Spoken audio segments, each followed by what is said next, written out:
장갑차 한 대가 해병대 정문 앞에 묵직하게 멈춰섰습니다. 부대 전체를 발칵 뒤집어 놓은 장갑차 사건.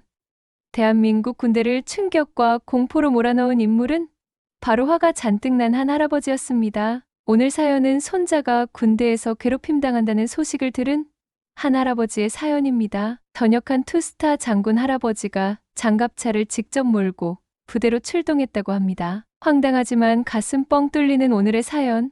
지금 바로 시작하겠습니다. 그 전에 잠깐 무료로 하실 수 있는 좋아요와 구독은 영상 제작에 아주 큰 힘이 됩니다. 알림 설정까지 해주시면 새로운 이야기를 가장 먼저 보실 수 있습니다. 사연 들어보시고 댓글로 의견 남겨주세요. 그럼 바로 시작하겠습니다. 이민주는 어릴 적부터 할아버지 이태석의 군복 차림을 보며 자랐습니다. 거실 벽에 걸린 해병대 중장 시절의 사진 속 이태석은 늘 든든한 산처럼 느껴졌죠. 민준이 초등학교 때부터 나도 꼭 해병대 갈 거예요. 라고 말할 때마다 이태석은 무릎에 앉힌 손자의 머리를 쓰다듬으며 미소 지었습니다. 해병은 아무나 되는 게 아니야. 진짜 해병은 가족을 지킬 줄 아는 놈이다. 연세대 신문방송학과에 입학한 민주는 1년간 대학 생활을 만끽했습니다. 동아리 활동도 하고 친구들과 어울리며 즐거운 시간을 보냈죠. 하지만 마음 한구석엔 늘 할아버지의 말씀이 자리하고 있었습니다.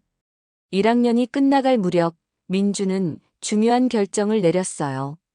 휴학계를 내고 해병대에 자원 입대하기로 한 거죠. 부모님은 깜짝 놀랐습니다. 왜 갑자기? 대학 생활 재밌다고 했잖아. 할아버지처럼 되고 싶어요. 지금이 아니면 언제 군대 가겠어요? 민준의 확고한 의지에 부모님도 결국 허락할 수밖에 없었습니다. 할아버지 이태성만큼은 민준의 결정을 기뻐했죠. 입대 전날 밤 민준은 여자친구 한지수와 마지막 데이트를 했습니다. 한강공원 벤치에 앉아 지수는 민준의 손을 꼭 잡았죠. 정말 가야 해. 이제 막 대학 생활 재밌어지는데. 응, 꼭 가야 해. 할아버지께 약속했거든. 그리고 남자라면 군대는 가야지. 지수는 울먹이는 목소리로 대답했습니다. 그럼 꼭 건강하게 돌아와. 약속해. 입대 당일 가족 모두가 배웅을 나왔습니다. 어머니는 눈물을 참으며 도시락을 챙겨주었고 아버지는 어색하게 어깨를 토닥였죠. 하지만 이태성만큼은 달랐습니다. 74세의 나이에도 꼿꼿한 자세로 서서 군복을 입은 민준을 바라보았습니다. 너 이제 내 후배다. 해병답게 살고 와라. 이태석의 손이 민준의 어깨에 닿는 순간 민준은 등줄기가 쭉 펴지는 느낌이었습니다. 마치 할아버지의 군인 정신이 자신에게 전해지는 것 같았죠. 민준은 거수경례를 하며 또렷하게 대답했습니다. 충성, 할아버지, 꼭 훌륭한 해병이 되어 돌아오겠습니다. 부대 입구에서 마지막 인사를 나눈 후 민준은 뒤돌아보지 않고 군문을 넘었습니다. 가족들의 걱정스러운 시선이 등 뒤에서 느껴졌지만 민준은 씩씩하게 걸어갔죠. 가슴 속엔 자부심과 기대감이 가득했습니다.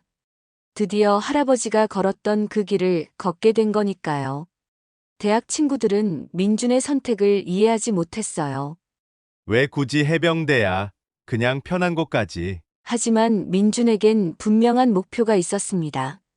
할아버지처럼 당당한 군인이 되는 것 말이죠. 훈련소 생활은 생각보다 힘들었지만 민준은 꿋꿋하게 버텨냈습니다. 새벽 5시 기상부터 밤 10시 취침까지 하루하루가 전쟁 같았죠. 하지만 민준은 포기하지 않았습니다. 할아버지의 말이 늘 머릿속에 맴돌았거든요. 해병은 그렇게 만들어지는 거야. 훈련소를 무사히 마친 민준은 자대 배치 통보를 받았습니다. 포항의 한 해병대 부대였죠. 버스에서 내려 부대 정문을 바라보는 순간 민준의 가슴은 다시 한번 뛰었습니다. 이제 진짜 해병 생활이 시작되는 거니까요. 생활관에 들어서자 상병 조상우가 민준을 맞았습니다. 23 정도로 보이는 조상우는 친근한 미소를 지으며 다가왔죠. 새로 온 애구나. 나 조상우 상병이야. 반가워. 안녕하세요. 이민준 일병입니다. 민준의 당찬 인사에 조상우는 피식 웃었습니다. 여긴 훈련소 아니야. 그렇게 딱딱하게 굴지 마. 편하게 해. 처음 며칠간은 괜찮았습니다. 조상우는 부대 생활 요령을 알려주고 선임들과의 관계에서 주의할 점들을 귀띔해 주었죠. 민준은 조상우를 괜찮은 선임이라고 생각했습니다. 너 대학생이라며? 어디 나왔어? 연세대 다니다가 왔어요. 오, 명문대네. 그럼 머리 좋겠다. 여기서도 똑똑하게 잘해봐. 하지만 일주일이 지나면서 분위기가 달라지기 시작했어요. 민준이 작은 실수를 했을 때였습니다. 세탁물을 널다가 조상우의 속옷을 바닥에 떨어뜨린 거죠. 야, 이민준! 조상우의 목소리가 차갑게 변했습니다. 아까까지 웃고 있던 얼굴은 온데간데 없었죠. 뭐 하는 거야? 선임 빨래를 그따위로 하는 게 어디 있어? 죄송합니다. 실수였습니다. 실수! 해병대에서 실수가 어디 있어? 군기가 빠졌나? 그날부터 민준의 지옥 같은 나날이 시작되었습니다. 조상우는 민준을 호출해서는 온갖 얼차려를 시켰죠. 팔굽혀펴기 100개, 오리걸음으로 생활관 5바퀴 1시간 동안 벽에 손대고 서 있기. 이유는 사소했습니다. 정리정돈이 마음에 안 든다. 대답 소리가 작다. 인사가 부실하다. 야, 이민준 너 할아버지가 장군이라며? 어느 날 밤 점오후 조상우가 민준을 불렀습니다. 네, 그렇습니다. 그럼 너도 장군 될 생각이야? 꿈크네 연세대 나와서 장군까지? 조상우의 목소리에는 조롱이 섞여 있었습니다. 근데 여기선 내 할아버지도 소용없어. 여긴 내가 왕이거든. 민준은 참았습니다. 할아버지가 말했던 것처럼 해병은 그렇게 만들어지는 거라고 스스로를 달랬죠. 하지만 조상우의 괴롭힘은 날이 갈수록 심해졌습니다. 조상우 혼자만의 일이 아니었어요. 다른 선임들도 하나둘 합세하기 시작했습니다. 민준이 뭘 해도 틀렸고 뭘 안 해도 문제였죠. 식사 시간에는 밥을 제대로 못 먹게 하고 잠잘 때는 이런저런 핑계로 깨웠습니다. 너 때문에 분위기 망친다. 알겠어? 조상우는 자신도 일병 때 똑같이 당했던 기억을 떠올렸습니다. 선임들의 폭언과 가혹행위에 시달리며 버텼던 그 시간들. 나도 다 당했던 거야. 해병은 그렇게 버티는 거야. 조상우는 자신을 합리화했죠. 민주는 점점 말수가 줄어들었습니다. 가족들과의 전화에서도 괜찮아요. 해병은 원래 힘든 거잖아요. 라고만 반복했죠.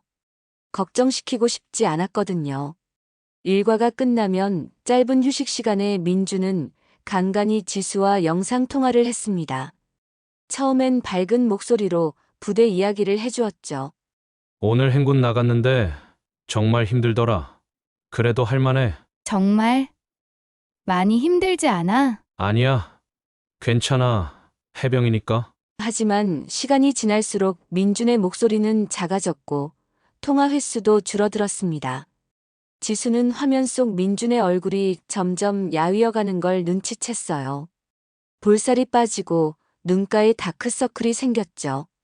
민준아, 괜찮아? 얼굴이 많이 야윈 것 같은데? 그래? 운동 많이 해서 그런가 봐. 걱정하지 마.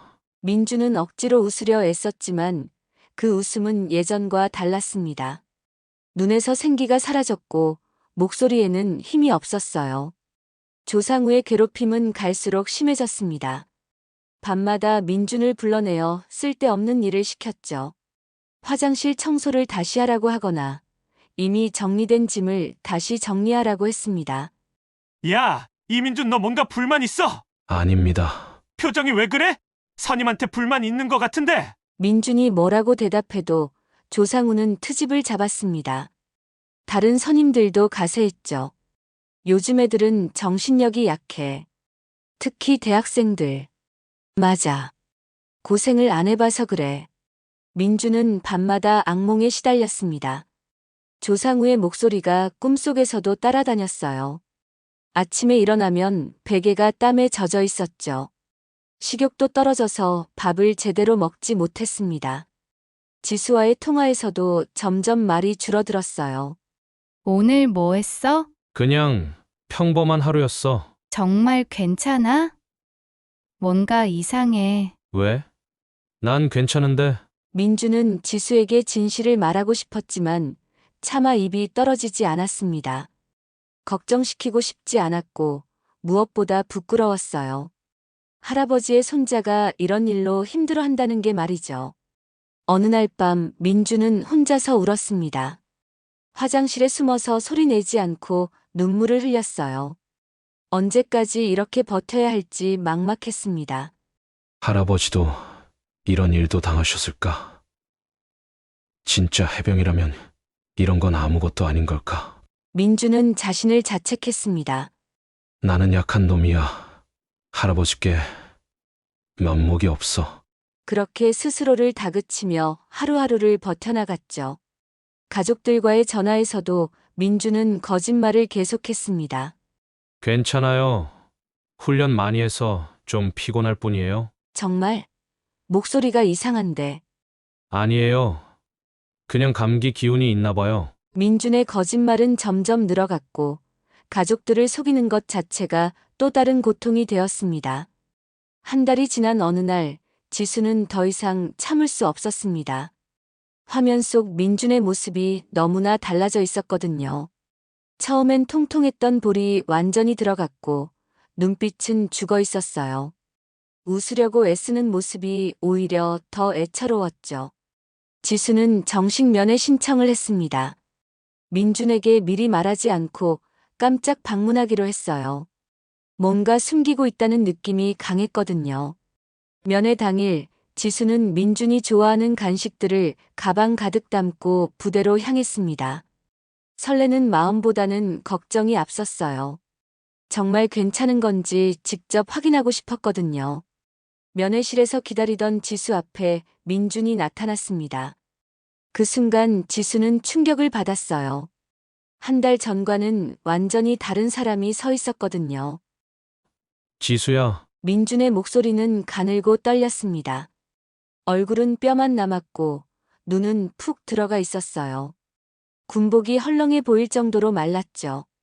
민준아, 이게 뭐야? 왜 이렇게 됐어? 지수는 울음을 터뜨렸습니다. 민준은 어색하게 웃으려 애썼어요. 괜찮아. 훈련을 좀 많이 해서 좀 빠진 거야. 남자들은 군대 가면 다 그런다고. 이게 괜찮다고. 진짜 괜찮다고? 민준은 지수의 손을 잡으며 억지로 미소를 지었습니다. 정말 괜찮아. 곧 익숙해질 거야. 걱정하지 마. 하지만 지수는 속을 수 없었어요. 민준의 손이 너무 차갑고 말랐거든요. 예전에 따뜻하고 든든했던 손이 아니었죠. 뭔가 있지. 나한테 숨기는 거 있지? 아니야. 정말 아무것도 없어. 민준은 계속 부인했지만 그의 눈빛은 거짓말을 하고 있었습니다. 공허하고 무기력한 눈빛이었어요. 면회 시간이 끝나고 돌아가는 차 안에서 지수는 펑펑 울었습니다. 이건 단순히 군대가 힘들어서 그런 게 아니었어요. 뭔가 심각한 일이 일어나고 있다는 직감이 들었거든요. 집에 도착하자마자 지수는 민준의 어머니에게 전화를 걸었습니다. 어머니, 민준이 이상해요. 정말 이상해요. 왜? 무슨 일이야? 면회 갔다 왔는데 완전히 다른 사람이 되어 있어요. 얼굴은 뼈만 남았고 눈빛은 죽어 있고 이게 정상이 아니에요. 지수는 울먹이며 자세히 설명했습니다. 민준의 변한 모습, 어색한 웃음, 차가운 손길까지. 그 얼굴, 민준이 얼굴이 아니었어요. 완전히 다른 사람 같았어요. 민준의 어머니도 심상치 않음을 느꼈습니다. 최근 민준과의 통화에서도 뭔가 이상하다고 생각했거든요. 목소리에 생기가 없고 대답도 성의가 없었죠. 알겠어. 내가 알아볼게. 고마워, 지수야. 전화를 끊은 후 민준의 어머니는 밤새 잠을 이루지 못했습니다. 아들에게 무슨 일이 일어나고 있는 걸까요? 민준의 어머니는 밤새 고민하다가 결국 시아버지인 이태석에게 모든 것을 털어놓기로 했습니다. 다음 날 아침 일찍 이태석의 집을 찾아갔어요. 아버님 민준이가 이태석 앞에 앉은 민준의 어머니는 울음을 터뜨렸습니다. 지수에게 들은 이야기, 그리고 자신이 느꼈던 이상한 점들을 모두 말했어요. 지수가 면회 갔다 와서는 완전히 다른 사람 같다고 하더라고요. 얼굴은 뼈만 남았고 눈빛은 죽어 있다고. 아버님, 우리 민준이한테 무슨 일이 일어나고 있는 거예요? 이태석은 조용히 들었습니다. 74년을 살아오면서 수많은 일을 겪었지만 손자 이야기를 들으니 가슴이 뜨거워졌어요. 군인으로서 그리고 할아버지로서 분노가 치밀어 올랐죠. 그놈들이 감히 이태석의 주먹이 떨렸습니다. 해병대 중장 시절 그는 부하들의 인권을 무엇보다 중요하게 생각했어요. 가혹행위는 절대 용납하지 않았죠. 그런데 자신의 손자가 그런 일을 당하고 있다니. 아버님, 어떻게 하죠? 민준이는 괜찮다고만 하는데 분명히 뭔가 숨기고 있어요.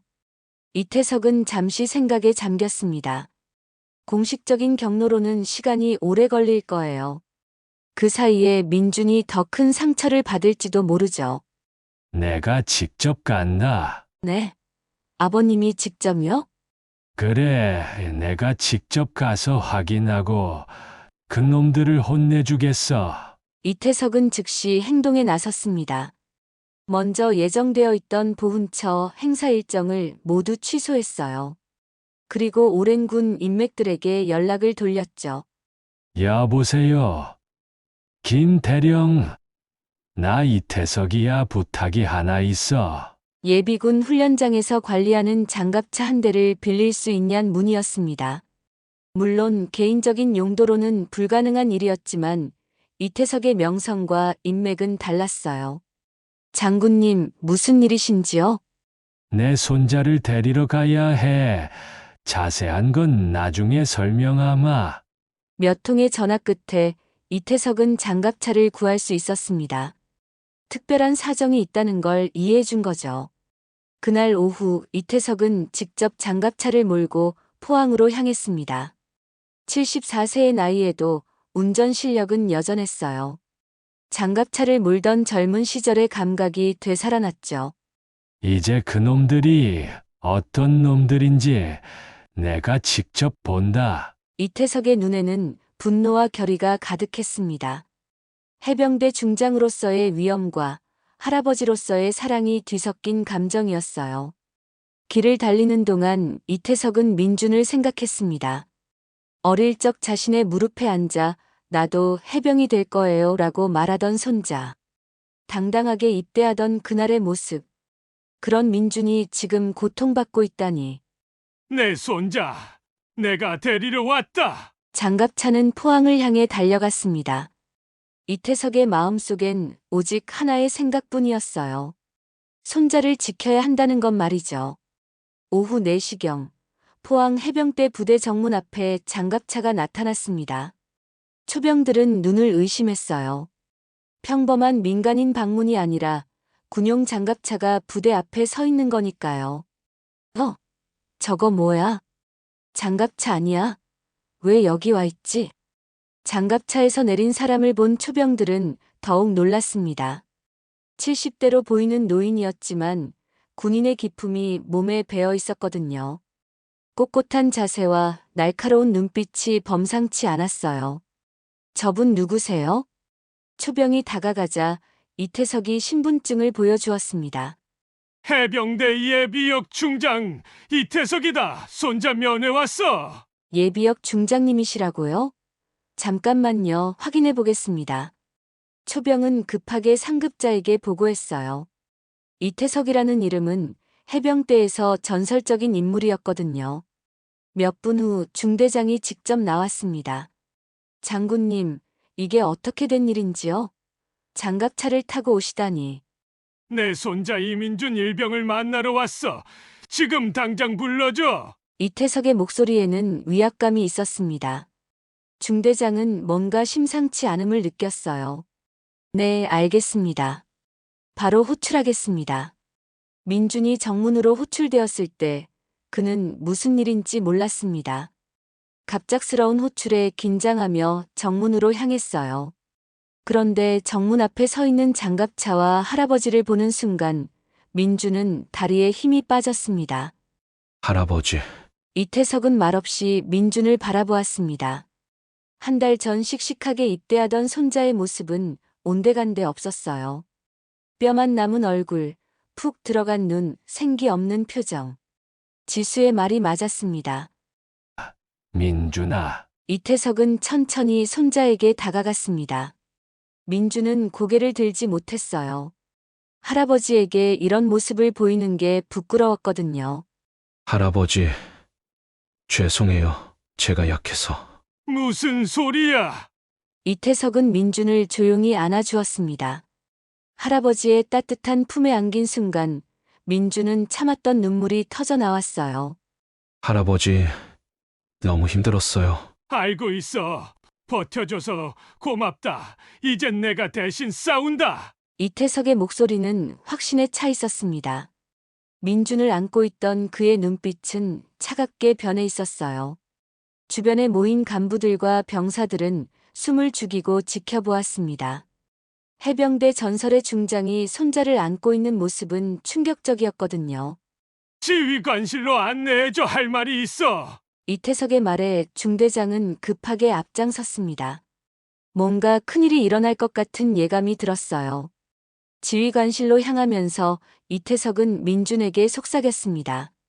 이제 괜찮아. 할아버지가 모든 걸 해결해 줄게. 민준은 처음으로 안도의 눈물을 흘렸습니다. 한 달 동안 혼자서 버텨온 고통이 한꺼번에 쏟아져 나왔어요.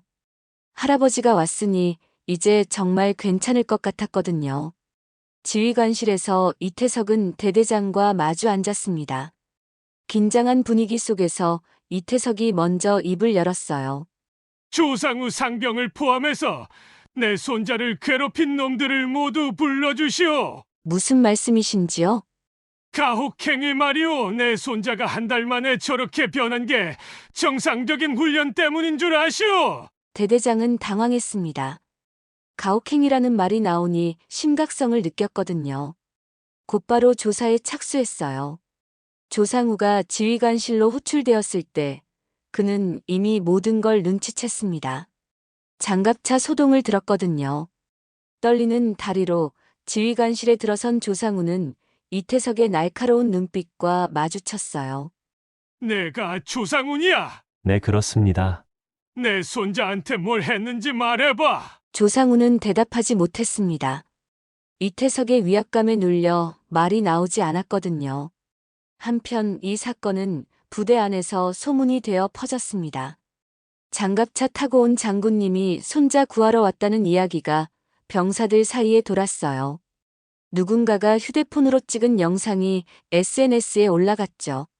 진짜 영화 같은 일이네. 할아버지가 장갑차로 구하러 오다니. 영상은 순식간에 퍼졌습니다. 언론에서도 관심을 보이기 시작했어요. 장갑차 타고 손자 구하러 간 장군님이라는 제목의 기사들이 나오기 시작했죠. 군 상부에서는 이 사건을 문제 삼으려 했습니다.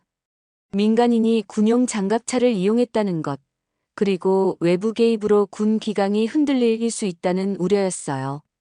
하지만 여론은 달랐습니다. 사람들은 이태석의 행동에 감동했거든요. 손자를 지키려는 할아버지의 마음에 공감했죠. 진짜 할아버지네. 나도 저런 할아버지 있었으면 좋겠다. 군대 가혹행위 진짜 심각한 문제잖아.